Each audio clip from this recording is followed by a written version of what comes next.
अस्सलाम वालेकुम दोस्तों, आप देख रहे हैं DDS रिकॉर्ड्स और मैं हूं दरवेश अली। उम्मीद है आप सब खैरियत से होंगे। एक दोस्त ने कमेंट में मैसेज किया कि आप हमें नौहे की, नात की या मनकबत की जो वोकल होती है उसकी मिक्सिंग के बारे में बताएं कि हम किस तरह से अपने कलाम की मिक्सिंग करें। तो आज का जो हमारा टॉपिक है वो है मिक्सिंग, कि हम वोकल के अंदर कौन कौन से स्टेप्स हैं हमारे और किन किन स्टेप्स के साथ हम वोकल के अंदर मिक्सिंग करते हैं, चाहे वो नात की हो, मनकबत की हो, नौहे की हो या किसी सॉन्ग्स वगैरह की हो। तो आइए आज का अपना जो टॉपिक है वो हम शुरू करते हैं। ये मैंने एक प्रोजेक्ट लिया हुआ है, आप इसको सुने।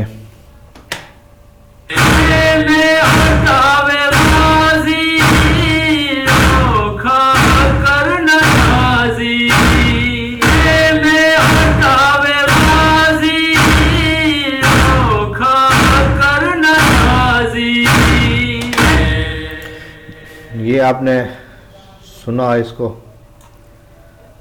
तो इसमें जो है ना अभी कोई एक इफ़ेक्ट भी नहीं लगा हुआ इसके अंदर। तो हम जो है ना इसके जो प्रोसेस है उसको शुरू करते हैं आहिस्ता आहिस्ता से। हम सबसे पहले जो है ना यहाँ पे जो मैं लगाता हूँ वो मैं लगाता हूँ सबसे पहले गेट। आपने गेट लगा देना है। गेट को आपने अपने वोकल के हिसाब से इसका थ्रेश होल्ड जो है ना आपने रखना है कि आपने इसका कितना थ्रेश होल्ड रखना है कि आपको वोकल पूरा पूरा सुनाई दे।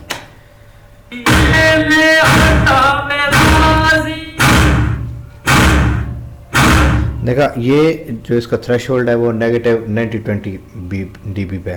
तो अभी मैंने सिर्फ जस्ट ओपन किया, आपने देखा आवाज़ कहीं कहीं से जो है ना क्या हो रही है, कम हो रही है, गुम हो रही है। तो हम इसको अपने हिसाब से सेट कर देते हैं, नेगेटिव 55 पे रखते हैं, फिर सुनते हैं इसको।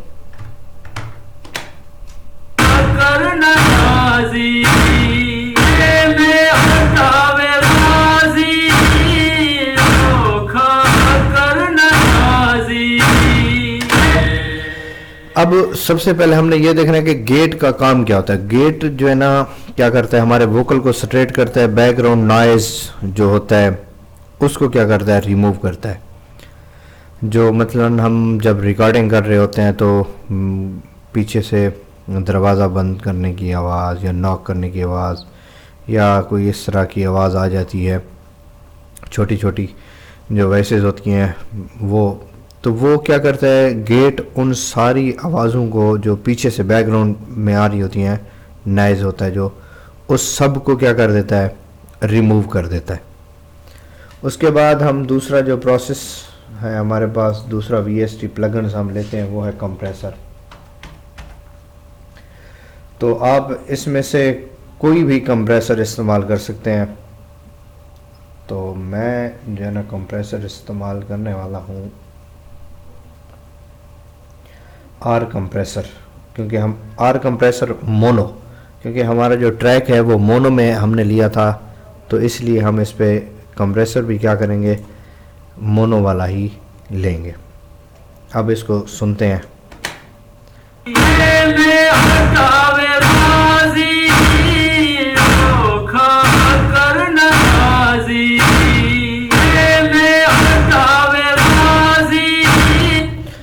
अब देखा, ये वोकल को क्या करता है, सॉलिड करता है कि आवाज़ में जैसे कहते हैं ना कि दमदार आवाज़, ये आवाज़ को दमदार करता है और कंप्रेस कर देता है। हम इसका थ्रेश होल्ड जो है ना हम लेके आते हैं -8 dB पे रखते हैं।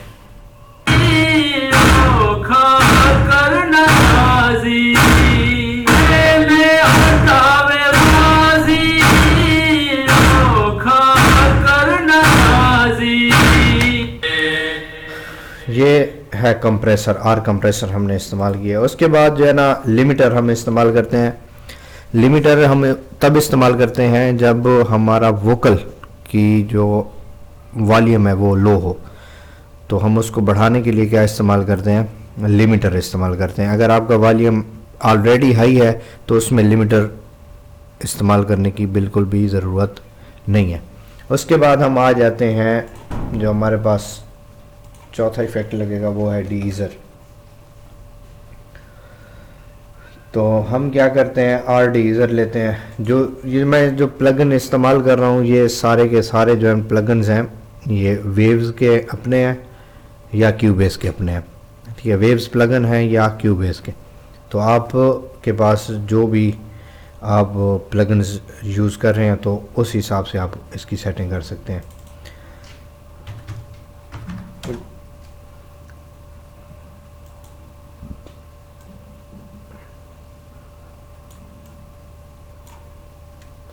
डीइज़र का क्या काम है, ये स्मूथिंग करता है, हमारी जो वोकल है उसको स्मूथ कर देता है, सीधा कर देता है। तो डीइज़र नरम व मुलायम कर देता है हमारी आवाज़ को। ये इसको डीइज़र इफ़ेक्ट लगाया हमने, अब इसको सुनते हैं।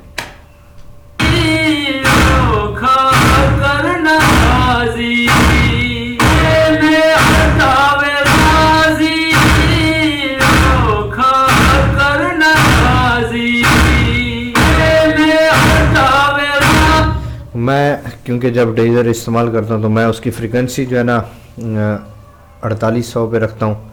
उसके बाद जो टाइप है इसकी, मैं ये वाली टाइप इस्तेमाल करता हूँ। उसके बाद जो इसकी रेंज है उसको मैं मिनिमम कर देता हूँ, मतलब कि इक्वल टू 0 के बराबर। जैसे इसकी जो है ना -44.4 है, तो इसको मैंने बिल्कुल ही बंद कर दिया। उसके बाद जो है ना हम इस्तेमाल करते हैं फेज़र हो गया, फ्लेंजर्स हो गए, वोकोडर हो गया, ट्यूनर्स हो गया। तो अब इसके बाद हम इस्तेमाल करेंगे EQ। अपने इस पूरे जो सेटअप है उसको हम क्या करने के लिए, EQ करने के लिए। तो मैं जो EQ इस्तेमाल कर रहा हूँ वो है हमारे पास फैब फिल्टर का प्रो Q3। आपने इसमें कुछ भी नहीं करना, यहाँ पे आना है, वोकल पे आना है, वोकल पे आपने क्लिक कर देना है बस।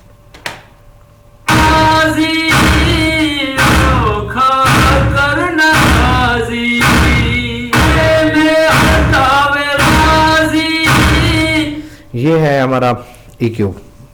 ठीक है, अगर आपने कुछ और करना है, इसकी सेटिंग करनी है EQ की, तो आप वो भी कर सकते हैं।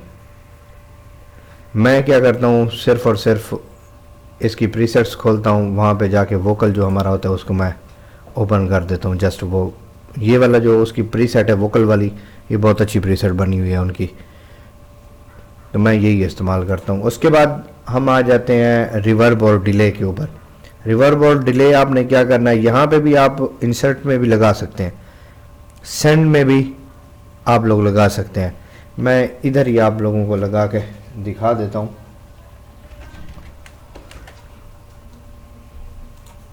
ये जो रिवर्ब है ये फैब फिल्टर का ही है, प्रो आर रिवर्ब है।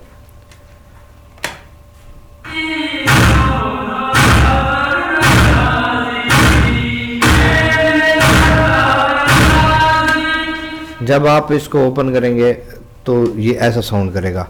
आपने क्या करना है, मिक्स को डाउन कर देना है। उस हिसाब से, वोकल के हिसाब से आप मिक्स को डाउन करें जितना आपने रखना है।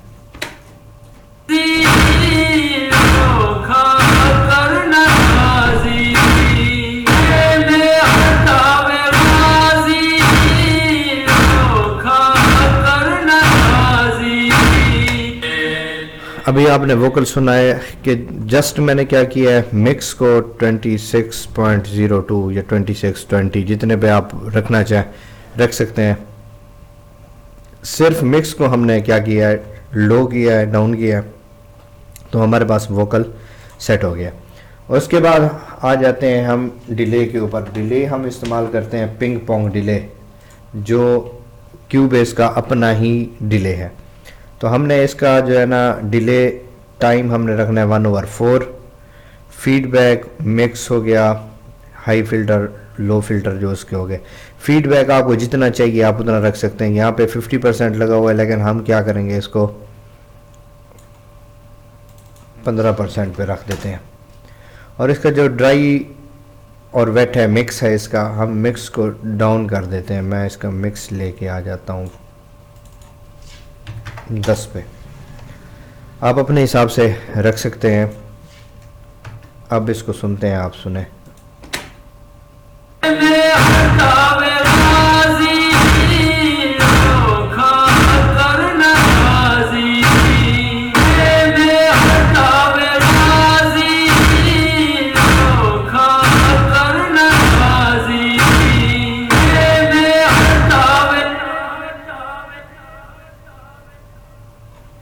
ये आपने देखा कि डिले के बाद वोकल कैसा इफ़ेक्ट कर रहा है। वीडियो काफ़ी लंबी हो गई है, 11 मिनट की हो गई है। तो ये है मिक्सिंग के हमारे जो 3-4 पॉइंट्स हैं, ये मैंने आपको बता दिए हैं। तो इंशाल्लाह फिर नेक्स्ट वीडियो के साथ, नेक्स्ट जो है ना VSTs के साथ मिलेंगे। तब तक के लिए अल्लाह हाफिज़, फ़ी अमानिल्लाह।